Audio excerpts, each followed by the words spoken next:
सन 2023-24च्या पुरवणी मागण्या सादर करणे। अध्यक्ष महोदय, मी आपल्या अनुमतीने सन 2023-24च्या पुरवणी मागण्या सभागृहात सादर करतो। उपमुख्यमंत्री महोदय, महोदय, आपण पुरवणी मागण्या मांडणारच आहोत। आपण एक अत्यंत महत्वाचा विषय आहे तो आपल्या सभागृहाचं लक्ष, सभागृह आता 2-4 दिवस चालणार आहे। मी अध्यक्ष महोदय, या राज्यातील जवळपास 80-82 हजार आशा वर्कर आणि गटप्रवर्तक 1.25 महिना झाला अध्यक्ष महोदय आंदोलन करतायत। 1.25 महिना झाला। तुम्ही मागच्या वेळेस जून 2023 मध्ये 1,500ची वाढ केली आणि आता 1.5 महिन्यापासून या बिचाऱ्यांचा 7,000 रुपयाचा अध्यक्ष महोदय 1 मिनिट पूर्ण होऊ द्या ना। आम्ही अर्थसंकल्पीय अधिवेशनाचा पहिला दिवस तुम्हाला पॉइंट ऑफ इन्फॉर्मेशन मांडण्याची संधी मी देईन ना। असं कसं करता? ऐकून घ्या, आझाद मैदानावर बसले आहेत 1.5 महिन्यापासून अध्यक्ष महोदय बसले आहेत। आपण विनंती आहे आपल्याला विनंती आहे की 7,000 याच्यावरती भाषण होणार नाही। आपण थोडक्यात सभागृहाला माहिती द्या, याच्यावरती भाषण मी देणार नाही। अगदी थोडक्यात आझाद मैदानावर अध्यक्ष महोदय, माननीय मुख्यमंत्री महोदय ते 1.5 महिन्यापासून बसलेले, घरदार सोडून बसलेले आहेत। आपल्याला विनंती आहे कॅबिनेट पुढे जाण्यासाठी डिपार्टमेंटचा प्रस्ताव 7,000 रुपये वाढीचा तयार आहे। मग का महिनाभर ते सगळे ऊन ताण घरदार सोडून सगळ्या महिला तिकडे आहेत, त्यांची काळजी महाराष्ट्राने घ्यायची नाही का? आणि त्यांची मागणी जास्त मागणी आहे इतर राज्याच्या तुलनेत। त्यांनी जे आंदोलन पुकारलं आहे त्यामध्ये आपल्याला विनंती आहे की तो कॅबिनेटमध्ये प्रस्ताव आणा आणि 7,000 रुपयाची वाढ आहे ती तरी करून घ्या। अध्यक्ष महोदय, आज पहिलाच दिवस आहे आणि आज एक मुद्दा इथं उपस्थित केलाय। मी सभागृहाला सांगू इच्छितो, राज्याच्या मुख्यमंत्र्यांनी स्वतः त्यांना अनेकदा वेळ दिला, अनेकदा चर्चा केली। अध्यक्ष महोदय, एखादी मागणी एखाद्याची असल्यानंतर दुसरं सरकारच्या बरोबर चर्चा करताना 2 पावलं सरकारने पुढे मागे सरकलं पाहिजे, त्यांनी 2 पावलं पुढे मागे सरकलं पाहिजे। त्या आपल्याच सगळ्यांच्या बहिणी आहेत, आपल्याच मुली आहेत, त्याच्याबद्दल सरकारचं दुमत असायचं काही कारण नाही। सरकार त्या बाबतीमध्ये सकारात्मकच आहे, परंतु अलीकडच्या काळात काही गोष्टी अशा घडतात, हे असं आम्हाला असंच झालं पाहिजे, असं कसं होईल? शेवटी बाकीचा पण सगळं आर्थिक परिस्थिती बघावी लागते, इतर गोष्टी तपासाव्या लागतात। मी पुन्हा आज विरोधी पक्ष नेत्यांनी मुद्दा काढलेला असल्यामुळं मी सभागृहाच्या माध्यमातून राज्यातल्या आशा वर्करला पण सांगू इच्छितो आणि सगळ्यांना सांगू इच्छितो, आम्ही तुमच्या बाबतीत सकारात्मक आहोत। आपण त्या ठिकाणी चर्चेला या, थोडं पुढे मागे व्हा, आपण विषय संपून टाकू, ही मुख्यमंत्र्यांची भूमिका आहे। अध्यक्ष महोदय, मी आपल्या अनुमतीने सन 2023-24च्या पुरवणी मागण्या सभागृहात सादर करतो व असे करीत असताना मी सभागृहाचे असे निदर्शनास आणू इच्छितो की भारतीय संविधानाच्या अनुच्छेद 202, 205 व 203 खंड 3 खाली मिळालेल्या अधिकारात महाराष्ट्राचे माननीय राज्यपाल महोदयांनी सन 2023-24च्या पुरवणी मागण्या विचारात घेण्यात याव्यात अशी शिफारस या सन्माननीय सभागृहास केली आहे। सन 2023-2024च्या पुरवणी मागण्या सभागृहात सादर करण्यात आल्या आहेत। पुरवणी मागण्यांचे विवरणपत्र माननीय सदस्यांना महाराष्ट्र विधिमंडळाच्या व शासनाच्या संकेतस्थळावरून तसेच टपालखानाद्वारे उपलब्ध करून देण्यात येत आहेत। या मागण्यांवर चर्चा व मतदान मंगळवार दिनांक 27 फेब्रुवारी 2024 रोजी होईल। चर्चा व मतदानासाठी जे विभाग प्रथम क्रमांकात घेण्यात येतील त्या विभागांवरील कपात सूचना आज सोमवार दिनांक 26 फेब्रुवारी 2024 रोजी सायंकाळी 6:30 वाजेपर्यंत स्वीकारल्या जातील। विधानसभेने संमत केलेल्या विधेयकांना विधान परिषदेची संमती व दोन्ही सभागृहांनी संमत केलेल्या विधेयकांना राज्यपालांची अधिसंमती मिळाल्याचे जाहीर करणे। विधानसभेने संमत केलेल्या विधेयकांना विधान परिषदेची संमती व दोन्ही सभागृहांनी संमत केलेल्या विधेयकांना राज्यपालांची अधिसंमती मिळाल्या संदर्भाची यादी सचिव वाचून दाखवतील। खालील विधेयके विधान परिषदेने प्रोसिजरच्या माध्यमातून की आपण या मागण्या इथे मांडल्या आहेत, पण त्याला कपात सूचनेची जी काही आज संध्याकाळपर्यंत वेळ दिली अध्यक्ष। हो ना, होणार आहे का सांगा? आज अनेक सदस्य गैरहजर आहे, वोट ऑन अकाउंट मध्ये आज आपल्याला म्हणजे असल्या अनेक कपात सूचना आज देता येणार नाही। आपल्याला विनंती आहे की ते 2 दिवस वाढवून द्या कपात सूचना देण्यासाठी। 2 दिवस कपात सूचनेसाठी वाढवायला काय हरकत आहे? काय हरकत आहे? मला काही अडचण नाही वाटत नाही। नाही तुम्ही मी सगळ्यांचा आम्हाला हे आमचा विरोधकांचं शस्त्र ठीक आहे. आहे. तुम्ही काय आम्हाला विचारताय? आम्हाला मांडू ठीक द्या. आहे. का आम्ही मांडतोय काय चुकीचं काय म्हणतो आम्ही? आम्हाला विनंती आहे आपल्याला अध्यक्ष महोदय 2 दिवस हे वाढवून द्यावी. आज वोट ऑन अकाउंट आहे की नाही आज म्हणता येतात का? संध्याकाळपर्यंत वेळ दिली म्हणून आम्हाला हळूच बोलतो. तुम्ही आमचा आवाज दाबताय, दाबू नका ना. आम्ही कमी संख्येनं आहोत म्हणून आम्हाला विनंती आहे की अध्यक्ष महोदय ही वेळ वाढवून द्यावी अशी आपल्याला विनंती ठीक आहे. आहे. वडेट्टीवार साहेब, आपण जो मुद्दा इकडे सादर केलाय या विषयात यापूर्वी जेव्हा वोट ऑन अकाउंट झालेले आहेत तेव्हा पण आपण असंच एका दिवसाची वेळ दिलेली, परंतु जर का आपल्याला अधिक अभ्यास करून या विषयातली अधिक माहिती मांडायची असेल तर मी उद्यापर्यंतची वेळ वाढवतो. उद्या संध्याकाळपर्यंत द्या. खालील विधेयके विधान परिषदेने कोणत्याही सुधारणेशिवाय संमत केली. सन 2023 ची विधानसभा विधेयके क्रमांक 50, 52, 58, 59, 61, 62. खालील विधेयक विधान परिषदेने कोणत्याही शिफारशीशिवाय परत केले. सन 2023 चे विधानसभा विधेयक क्रमांक 60. खालील विधेयकांना राज्यपालांची अधिसंमती मिळाली.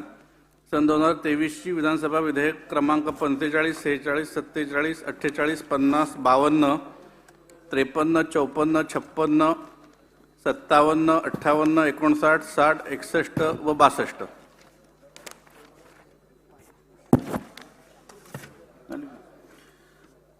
आज माननीय श्री अतुल सावेजी, मान्य मंत्री तसेच सभागृहाचे सदस्य यांचा वाढदिवस आहे. त्यांना सभागृहाच्या वतीने मी वाढदिवसाच्या शुभेच्छा देतो.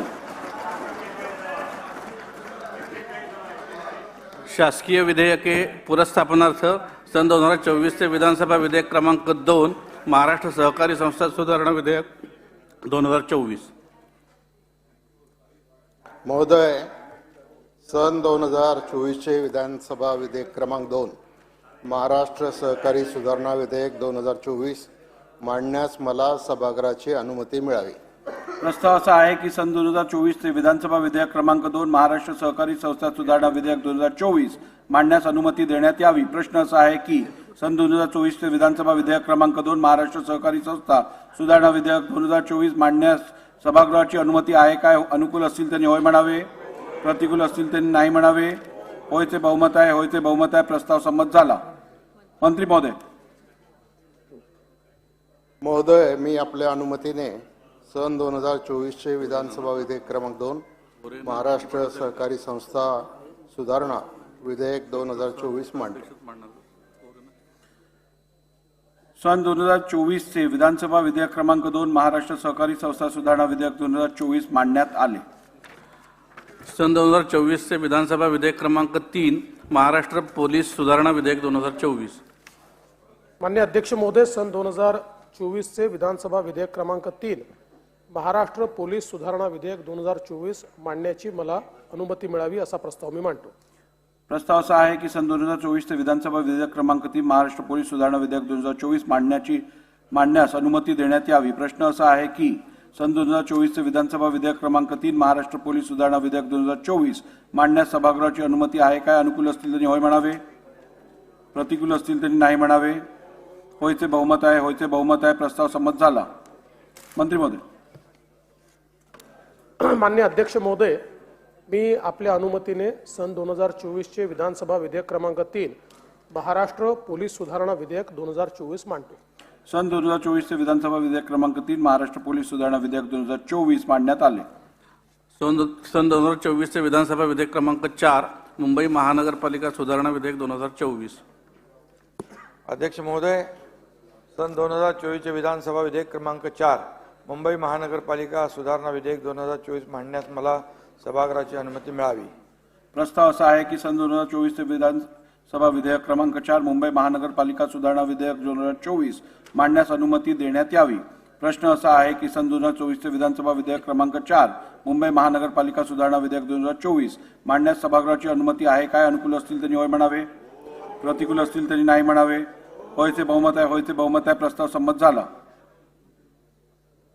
अध्यक्ष महोदय, मी आपल्या अनुमतीने सन 2024 चे विधानसभा विधेयक क्रमांक 4 मुंबई महानगरपालिका सुधारणा विधेयक 2024 मांडतो.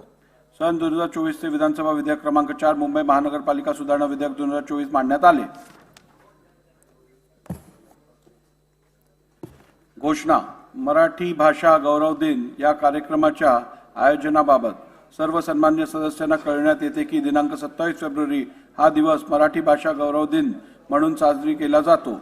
अर्थसंकल्पीय अधिवेशन 2024 या कालावधीमध्ये मराठी भाषा गौरव दिन येत असून सदर कार्यक्रम मंगळवार दिनांक 27 फेब्रुवारी 2024 रोजी दुपारी 4 ते सायंकाळी 6 या वेळेत मध्यवर्ती सभागृह साजरी करण्यात येणार आहे.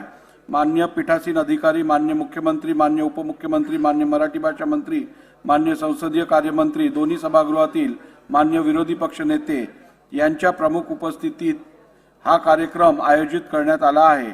या कार्यक्रमामध्ये दोन्ही सभागृहाचे इच्छुक सन्माननीय सदस्य, पत्रकार व या सचिवालयातील अधिकारी कर्मचारी सहभागी होऊन कविवर्य कुसुमाग्रज यांच्या कविता, ललित लेख, कथा, नाट्यकृती याचे अभिवाचन व स्वरचित्र कविता याचे सादरीकरण करणार आहेत. कृपया या कार्यक्रमास आपण सर्वांनी उपस्थित राहावे. शोक प्रस्ताव.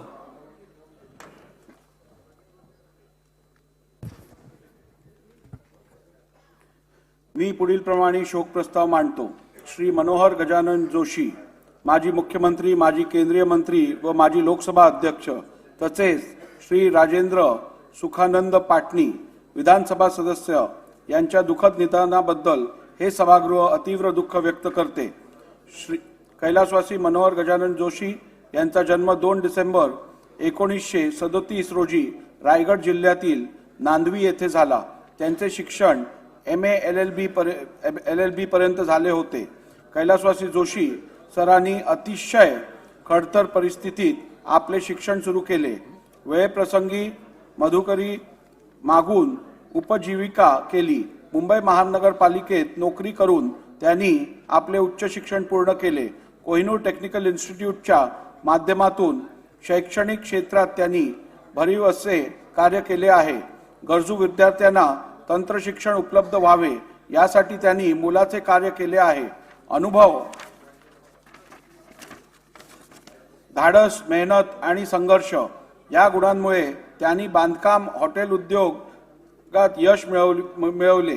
राजकारण आणि समाजकारण करीत असताना त्यांचा हजरजबाबीपणा, व्यक्तिशीलपणा, शिस्त, संयम, कष्ट घेण्याची तयारी आणि गरुडाच्या ऐटीने घारीसारखी लक्ष्यावर असलेली अढळ नजर हे त्यांच्या व्यक्तिमत्वाचे पैलू होते. कृतज्ञ, विनयशालिता, आपल्या पदाचा आब राखताना जपलेली विनम्रता, कृतज्ञता, माणुसकी, अभ्यासू आणि दारिद्र्याचे चटके तसेच वेदना न विसरलेल्या अनुभवाची साठवण असे अनेक पैलू सरांच्या व्यक्तिमत्वाचे दर्शन घडवितात. कैलासवासी जोशी सरांनी अपार जिद्दीने आणि कृतज्ञतेने प्रतिष्ठेची पदे, अधिकारांची पदे भूषवली. 1968 ते 1979 मध्ये ते मुंबई महानगरपालिकेचे सदस्य होते. सन 1976 ते 1977 मध्ये त्यांनी मुंबई महापौर पद भूषवले होते. सन 1972 ते 1989 मध्ये ते महाराष्ट्र विधान परिषदेवरही निर्वाचित झाले होते. सन 1990 ते 1991 मध्ये विधानसभेचे विरोधी पक्षनेते म्हणूनही त्यांनी भूमिका बजावली होती. सन 1995 ते 1999 या कालावधीत त्यांनी महाराष्ट्र राज्याचे मुख्यमंत्री म्हणून कार्य केले होते.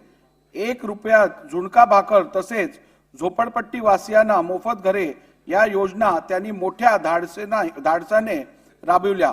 अन्न, पाणी आणि निवारा या महत्वाच्या आणि अत्यावश्यक गरजांकडे त्यांनी मुख्यमंत्रीपदी असताना विशेष लक्ष दिले. शिवसेना प्रमुख बाळासाहेब ठाकरे यांच्या स्वप्नातील समर्थ आणि सुसंस्कृत शिवशाही पुढे नेण्यासाठी त्यांनी कृष्णा खोरे योजना गतिमान करण्यासाठी अथक प्रयत्न केले.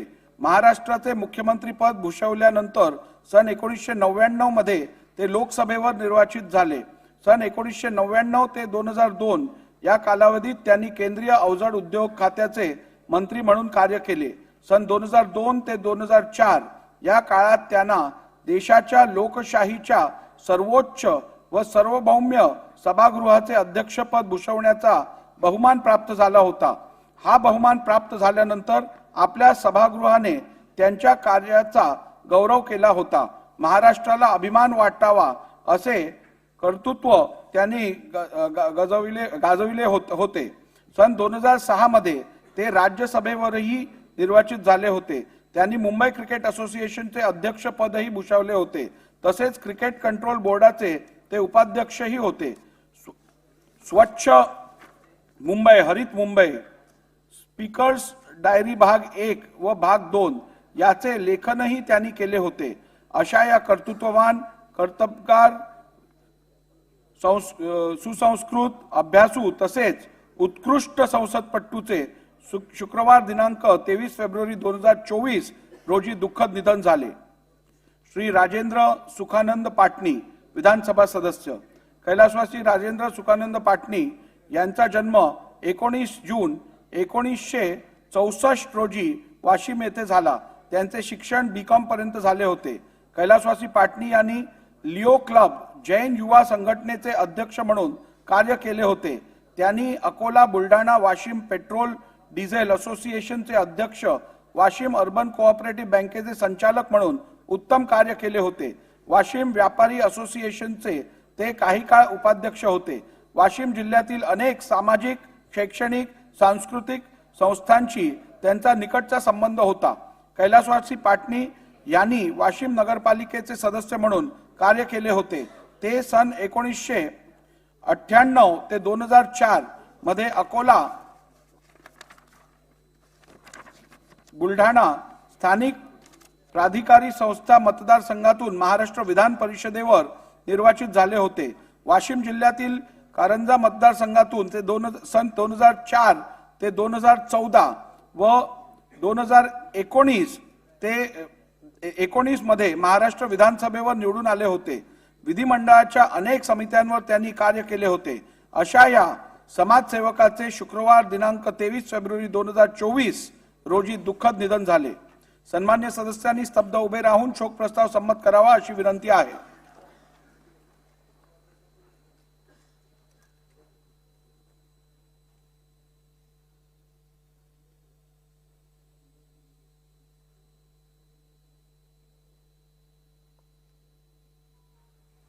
ओम शांती शांती. सन्मान्य सदस्यांनी खाली बसावे. शोक प्रस्ताव संमत करण्यात आला आहे. प्रस्तावाची एक प्रत व विधिमंडळाचे स्मृतिपत्र शोकाकुल कुटुंबियाकडे पाठवण्यात येतील.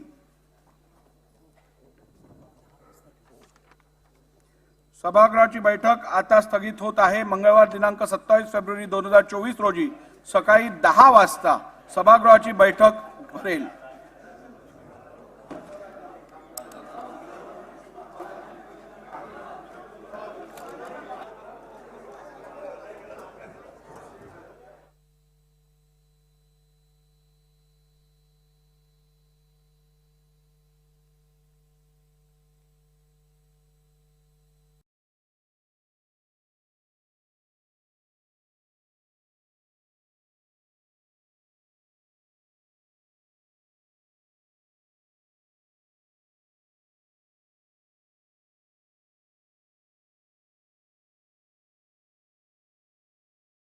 I want to prove to the entire world our engineers